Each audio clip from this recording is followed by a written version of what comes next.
The first time Michael Carter noticed the little girl, she was kneeling behind his favorite downtown restaurant, carefully sorting through a half-filled paper bag like it was a treasure chest. Her hands were small, her clothes were thin for the cold Chicago morning, and her eyes carried a seriousness no child should ever have. She was not begging, not stealing, not making a sound. She was simply waiting, every single day, for what others had already thrown away. Something about the quiet dignity in that moment stopped a self-made millionaire in his tracks and planted a question in his heart that refused to leave. If you believe that kindness still matters in this world, that small actions can change lives, take a moment right now to like this video, share it, comment your thoughts, and subscribe to the channel. Your support keeps stories like this alive and reminds others that second chances still exist. Michael Carter was known across Illinois as a ruthless businessman. He owned construction companies, tech investments, and real estate that stretched from Chicago to smaller Midwest cities. His schedule was always packed, his mind always racing, and his emotions carefully locked away since the death of his wife years earlier. Wealth had given him control, but it had also built walls around his heart. Every weekday at noon, he ordered lunch from the same restaurant, ate alone in his office, and threw away what he did not finish without thinking twice, until he noticed that the same small paper bag never seemed to go to waste. The little girl appeared again the next day, and the next. She looked no older than 9. Her brown hair was usually tied back with a worn elastic band, her jacket too big, likely donated, and her shoes cracked at the sides.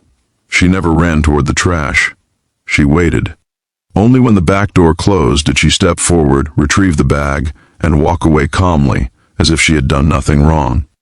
Michael began leaving a little extra food behind, telling himself it was accidental, but it was not. It was curiosity mixed with a strange pull he could not explain. After a week, curiosity became concern.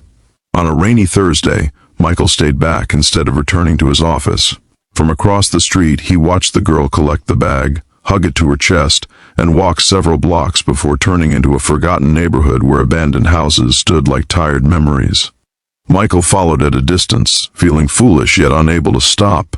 The city noise faded as they moved deeper into streets the rich rarely visited. The girl entered a small, crumbling building with boarded windows and graffiti-covered walls. Michael waited, his chest tight, then approached. Inside, the hallway smelled of damp concrete and old wood. At the end of the hall, he saw her again, unlocking a door with careful patience. Before it closed, he caught a glimpse that would haunt him for years. A tiny room, a flickering lamp, a thin mattress on the floor, and an older woman sitting upright, her face pale and tired, wrapped in a blanket far too light for winter. Michael did not knock that day. He left quietly, shaken in a way no business loss had ever made him feel. That night, the image replayed in his mind. The next morning, he learned through discreet inquiries that the girl's name was Abigail Moore. Her mother, Sarah Moore, had once worked 2 jobs until a spinal injury left her unable to stand for long hours. Medical bills swallowed their savings. Family disappeared. Government help ran out. They survived on charity, pride, and whatever the city forgot. Michael began following Abigail daily, not out of suspicion but protection. He watched her walk to school in worn clothes, sit quietly in class, and return straight to the restaurant after dismissal. The leftovers were not for her alone. They were dinner for her mother. Sometimes breakfast, too. The realization crushed him. A child was carrying adult burdens with a strength that made his wealth feel shameful.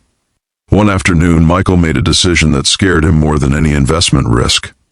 He used his influence to have a social worker check on the building, careful not to involve authorities that might separate mother and child.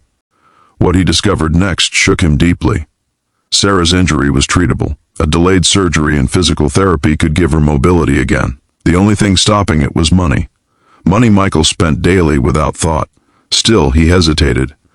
Years of living behind emotional armor made him fear involvement. But life had already involved him. On a freezing evening, Abigail slipped on icy steps while carrying the food bag. Michael rushed forward instinctively, helping her up.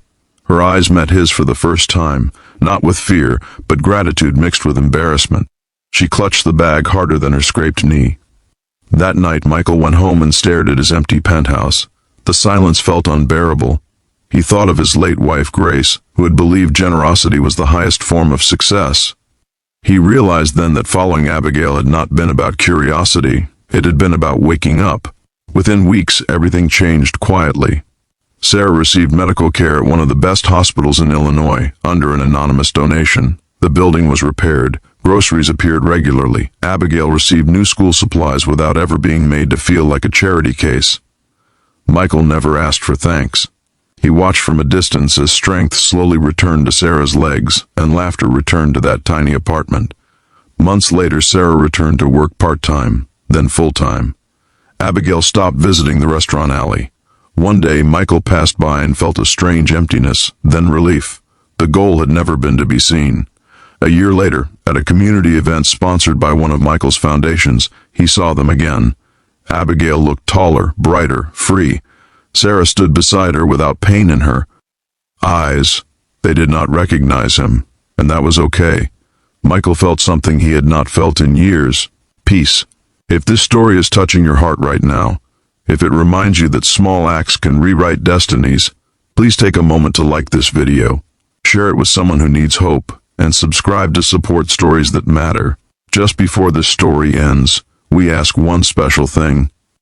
Please comment below and tell us whether you believe one person can truly change another person's life. Michael Carter learned that day that wealth was never meant to build walls. It was meant to build bridges. And sometimes the most shocking discoveries are not found in dark alleys, but in the quiet truth that compassion can heal wounds money alone never could.